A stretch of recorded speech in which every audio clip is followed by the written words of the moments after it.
per dare una spinta alle nuove tecnologie, più che altro dare una spinta alla capacità di utilizzo delle nuove tecnologie a fini di innovazione in senso largo. C'è un tema che è l'agenda digitale che ha un potenziale enorme, la massa di dati di cui adesso in questi anni e negli anni a venire disporremo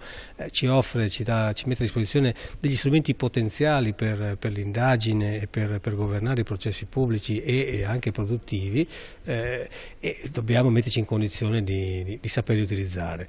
Per questo c'è bisogno di compenetrare competenze tecniche che appunto riescano a sviluppare gli strumenti e competenze diciamo, di visione che riescano appunto a immaginare come quella tecnica può essere messa a frutto di modalità innovative di fare amministrazione e impresa.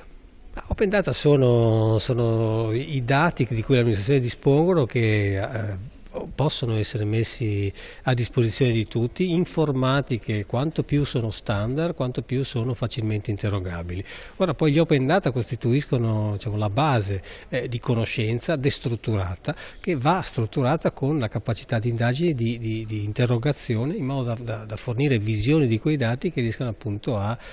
determinare processi decisionali. Sapere che ci sono correlazioni di dati, correlazioni tra le condizioni abitative e lo stato di salute è un'informazione che può determinare una politica urbanistica. Avere un quadro, una storia di come si dirigono i flussi turistici nella città di Venezia oppure sul territorio ci può informare su come devono essere distribuiti i carichi e le linee di trasporto, ovvero i servizi a supporto del turismo. Sapere quali aree sono di interesse ci può indirizzare